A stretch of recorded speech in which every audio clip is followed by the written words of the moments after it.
ចាជំរាបសួរនាងខ្ញុំវិជ្ជបណ្ឌិតហុកដុល្លារនាងខ្ញុំជាវិជ្ជបណ្ឌិតឯកទេសផ្នែកប្រព័ន្ធប្រសាទនៅមន្ទីរពេទ្យ Royal ភ្នំពេញទាក់ទងជាមួយនឹងគ្រោះថ្នាក់សរសៃឈាមខួរក្បាលយើងសង្កេតឃើញថាបច្ចុប្បន្ននេះគឺមានកាន់តែច្រើនទៅហើយជាពិសេសកាន់តែសម្បូរនៅលើអាយុវ័យក្មេងកាលពីមុនយើងគិតថាតែអាយុច្រើនបានមានចាឥឡូវនេះដោយសារអាចតាក់ទងជាមួយនឹងទម្លាប់នឹងការរស់នៅ lifestyle តាំងពីក្មេងៗទៅយើងទម្លាប់តាក់ទងជាមួយនឹងរបបអាហារយើងភាគច្រើនញ៉ាំ fast food ហើយការរស់នៅយើងមិនសូវបានបញ្ចេញសកម្មភាពច្រើនទេយើងភាគច្រើនធ្វើការក៏ស្រួលជាងមុនធ្វើការក្នុង office អត់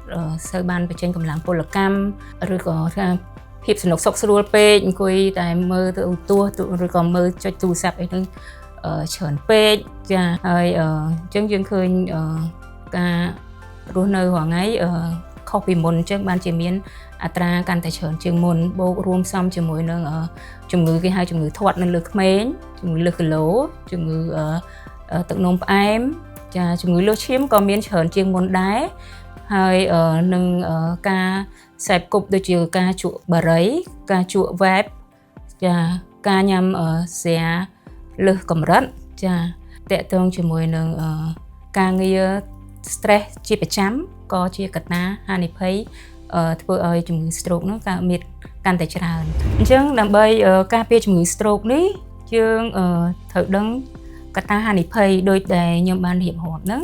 ហើយយើងនឹងកែទម្លាប់កត្តាដែលយើងអាចកែប្រែបានចាកត្តាដែលយើងមិនអាចកែប្រែបានដូចជាអាយុយើងអីយើងមិនអាចធ្វើអីបានទេប៉ុន្តែយើងព្យាយាមកែកត្តាដែលយើងធ្វើបានដូចជាយើងកុំបណ្ដោយខ្លួនឲ្យធាត់យើងព្យាបាលទឹកជំងឺទឹកនោមផ្អែមឬជំងឺលើសឈាមយើងឲ្យល្អឬក៏យើងអត់ដែលមានជំងឺលើសឈាមឬទឹកនោមផ្អែមទេសូមឲ្យមកពិនិត្យសុខភាពដើម្បីពិនិត្យមើលថាតើយើងមានជំងឺប្រចាំកាយទាំងនេះដែរឬទេចា